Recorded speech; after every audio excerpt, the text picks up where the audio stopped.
with host Jennifer Graziano of Zion Memorial Chapel and Cox and Graziano Funeral Homes. Jennifer is here to discuss a sensitive subject we all need to talk and think about. Here now is Jennifer Graziano and Time to Talk. Good morning, Westchester. It's 9 a.m. on Monday, and that means it's time to talk with me, Jen Graziano.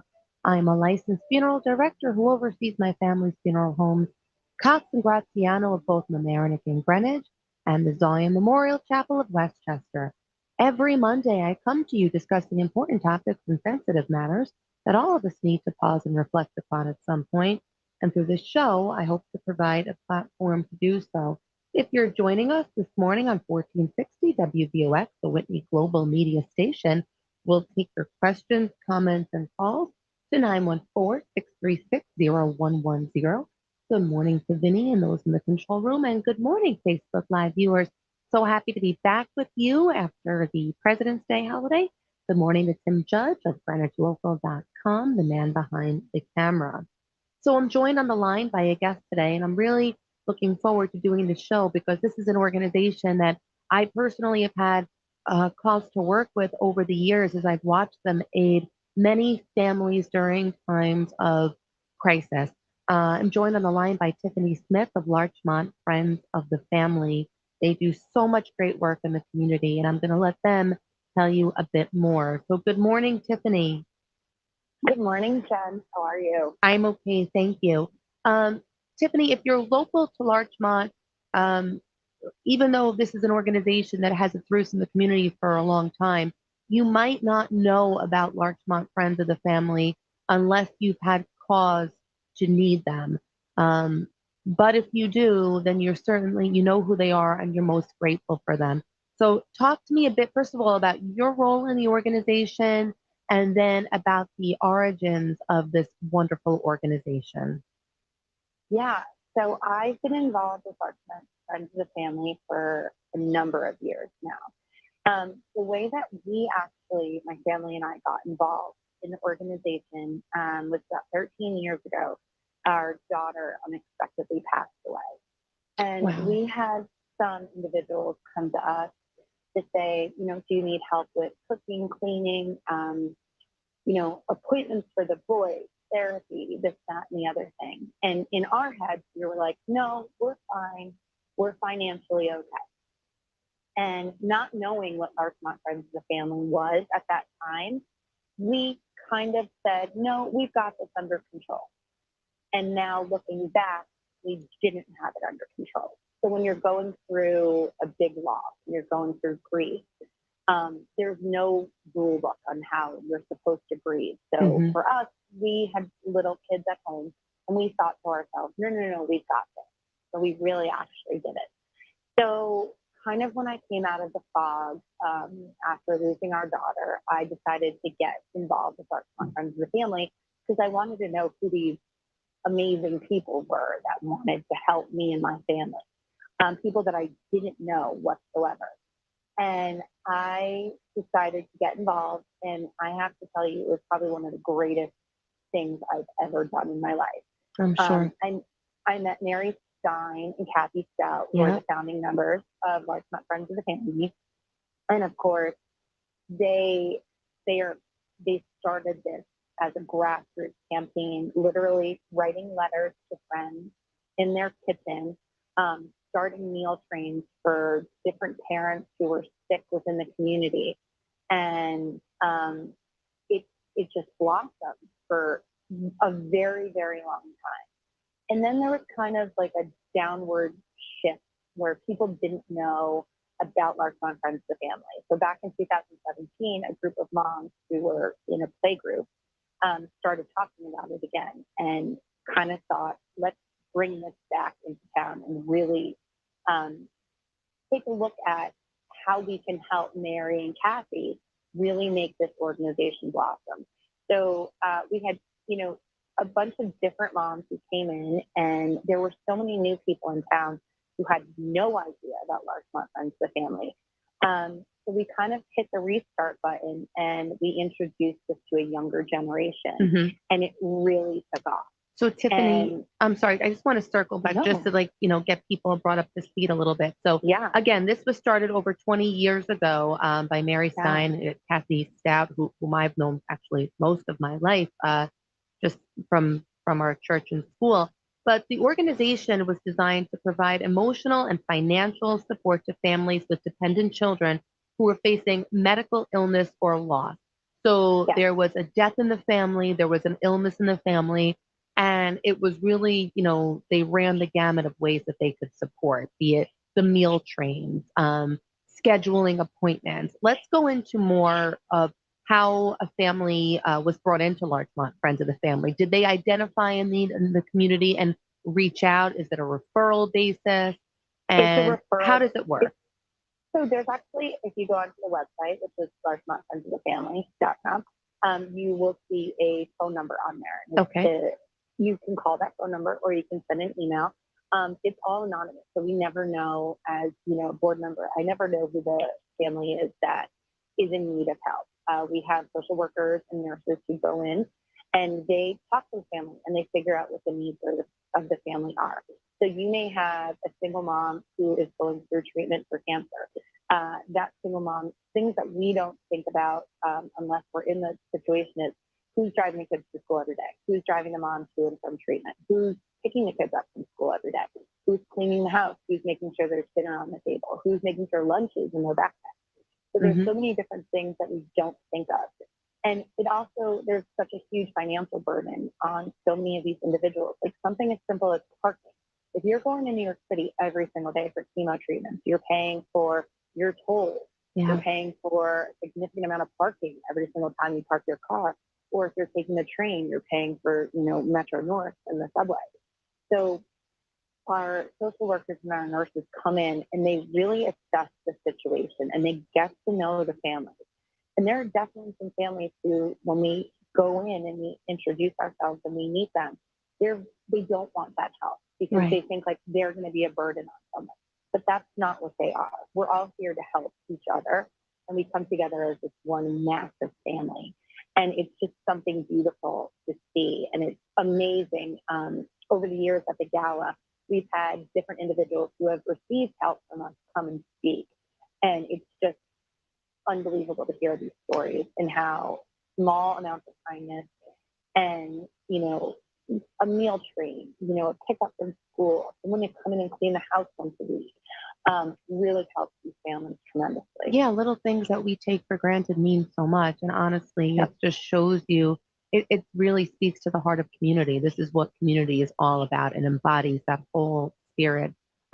Tiffany, so the volunteers, are they trained? I mean, what do you have to do to be a volunteer? Are these local moms that have kids in the school that are doing the pickups because they happen to be there, or are you getting cleaning services in the house? What is the level of volunteerism that's there? There's so many different ways to volunteer, honestly. We have some people who are consistently on meal trains and they literally make meals every single day during the week for different families. And that's how they volunteer their time. We have, moms and dads who are social workers or doctors or nurses, and they go through a training before they can go into an individual's home, just to understand the questions that are asked. Nancy Borzane, who is a nurse down at Sloan Kettering, who has been involved in organizations for probably since the beginning and is still involved. She does a lot of our training for those who are looking to help to do like intake evaluations. And then we have our board who, we volunteer for the gala. Allie Brown right now, who is a very good friend of mine. She is killing it with this gala and, getting the word out right now. We have high school kids who are going to be helping out at the gala. Oh, that's many of them doing their volunteer hours for confirmation this year. So, I mean, the amount of volunteers that are needed right now, it's tremendous. And we've seen such an uptick since COVID. So the demand is so much higher than it's ever been before. So when you say demand, is that because you're noticing that there's an increase in the number of families need of assistance through illness, Yeah, through the loss of a loved one? We're actually seeing more and more cancer referrals Oh boy. Since after COVID. And I also think that this group has done such a great job of getting the word out, especially in the school system. So, they're in touch with the social workers. So the social workers in every single elementary school, the middle school, and the high school know that if there is something, they can pick up the phone at any point in time and call. Okay, so they can. So that's my other question. So you do service beyond just the village of Larchmont. It's the Mamaroneck Union Free School District, correct? 100%. So that's Mamaroneck schools as well. Yes, but if there's somebody who has ties to Larchmont, let's say a soccer coach, perfect example. A soccer coach may get sick, but they don't technically live in Larchmont or Mamaroneck. They might live in Rochelle or Pelham. We would completely help this individual. Oh, how wonderful to know. So there has to be a tie to the community. Tie to the community. Tiffany, every organization has challenges, and you referenced something that I would agree with. For a long time, this was an under the radar organization. And I mean that in a good way. These were good people doing good things for goodness sake. I mean, they weren't looking for accolades. They saw a need and they filled it, which is great. But then the ability to grow becomes a bit limited without the so-called PR aspect of it. So, you grow by referrals and you grow by people. Even myself, I came to find out about you guys well after the fact of the inception, just by seeing families that I dealt with at the funeral home and seeing this really tremendous emotional support. And I think it's a wonderful thing. So what do you want to do? So that's a challenge. How do we overcome the challenge? How do we continue to get the word out? And what are some other challenges that you face that we can address today and bring attention to? So over the past couple of years, we have seen the amount of grants that we've given out to families grow annually. Okay. So it has grown to between $40,000 and $50,000 over the last couple of years. So what I mean is, we usually give out about $120,000 in grants, and we've seen the uptick, and it's been an additional $40,000 to $50,000. That's wonderful. Which is amazing. So what we're seeing right now is lots of people in the community do know about us, but a lot of people in the community don't know exactly what we do.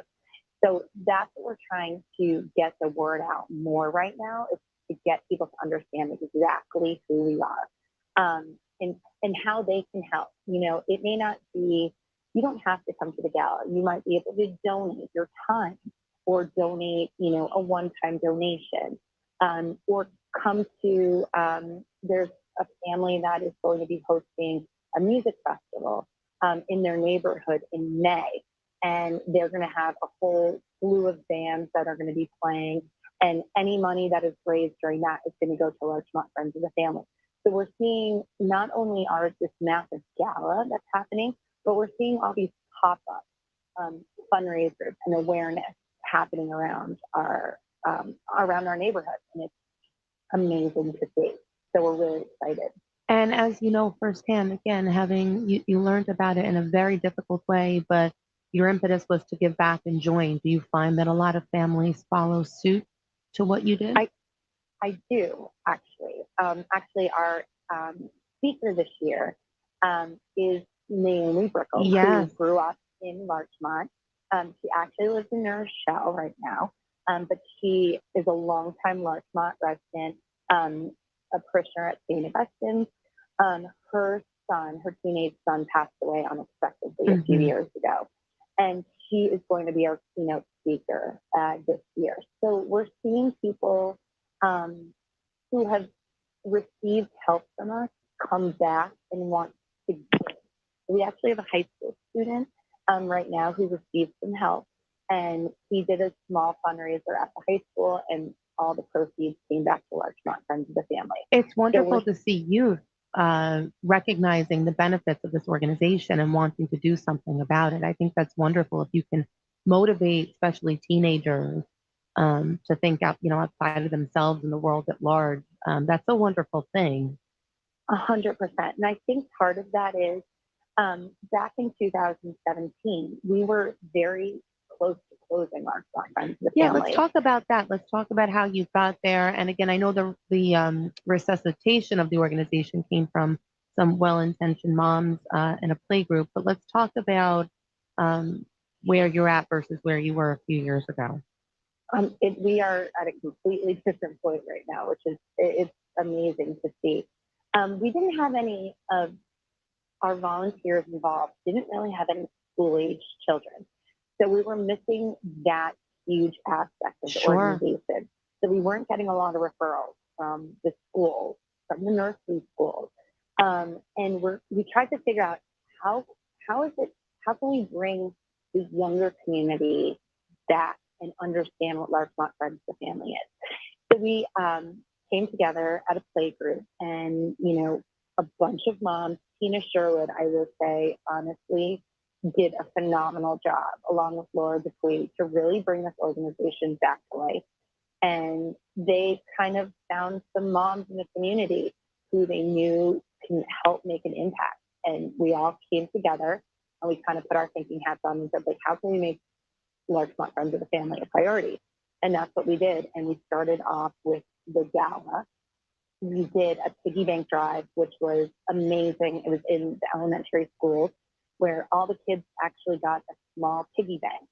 And if you went shopping in all the local stores on Mamaroneck Avenue and in Larchmont, you saw a piggy bank at the counter. Mm-hmm. And so basically it was for your spare change.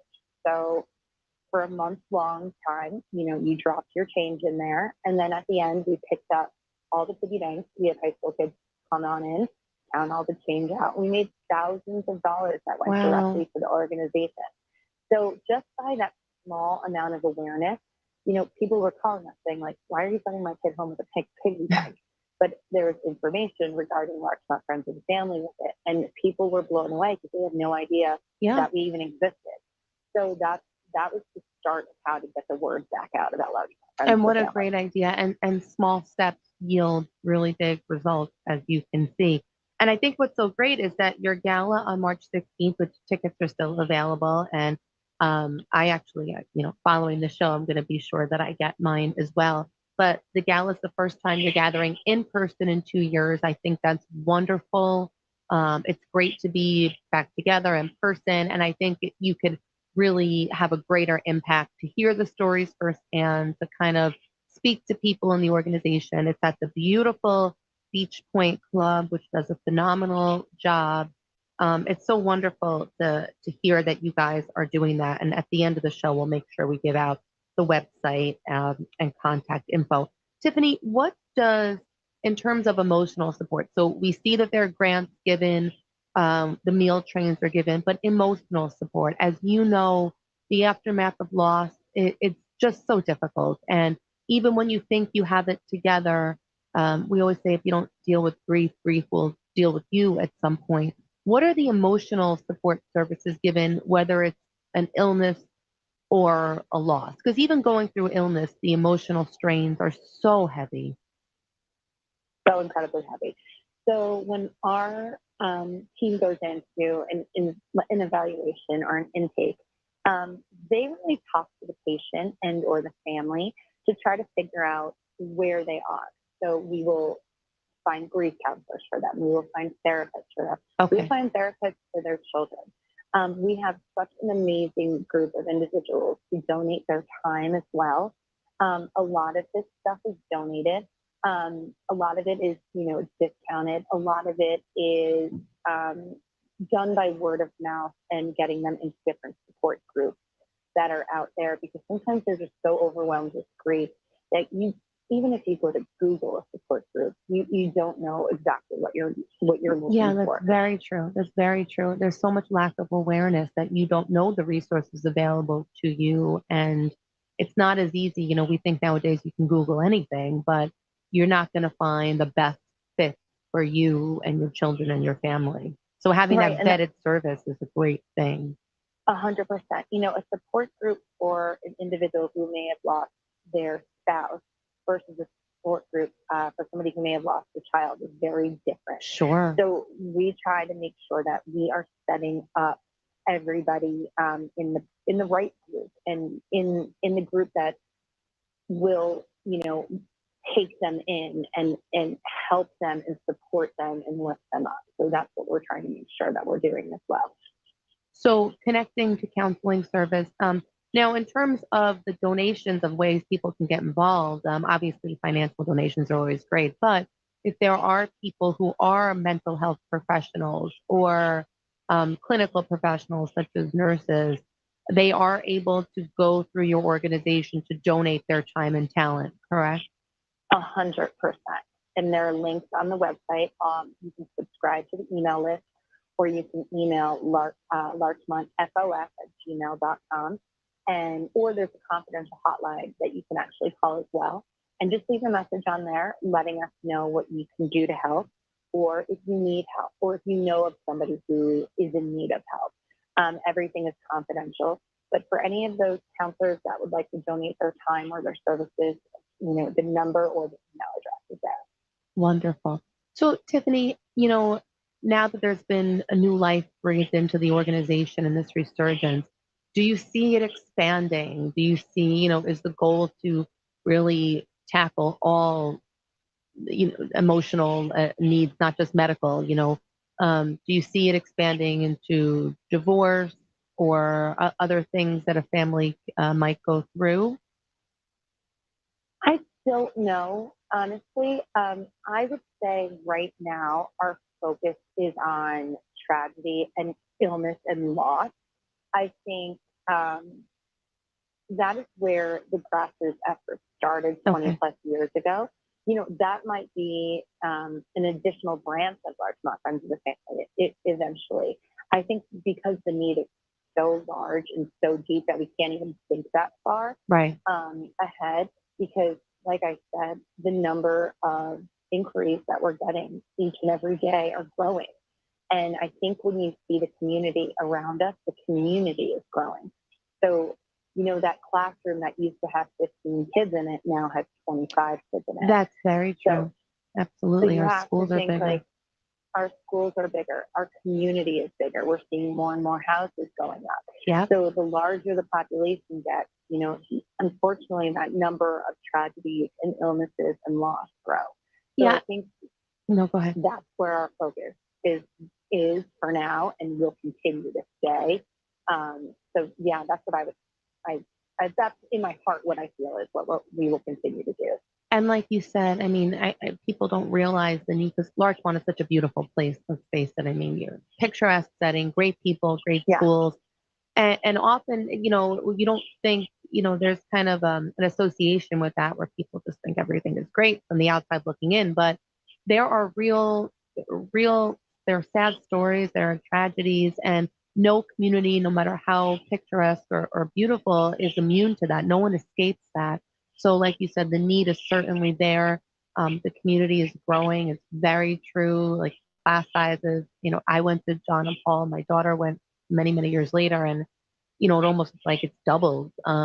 So that's very true. With houses going up, needs go up. People, the amount of people come in, certainly the needs have risen. Quickly, as our time's coming to a close, you have a gala once again on March 16th. Are you looking for donations of prizes still? Will there be auctions, raffles? What is needed for this? We want to see people, actually. We'd love to see your faces. We want to see the individuals come in and meet those that are behind the scenes, who make Larchmont Friends of the Family what it is. Coming in and see Naomi, who's a speaker. Erica Hill from CNN is our MC this year, and she is a very nice friend of mine. She's absolutely wonderful. Her kids, they grew up on the Murray side. They go to school here in the community. And she got wind of Friends of the Family and, jumped right in. We also have an amazing band, the Downstate Darlings, who have been doing the music at the galas for the past couple of years, and they are amazing. But we want to see the people come out and really get to know about Larchmont Friends of the Family. There will be auctions. There will be a silent auction. There will be some raffles there.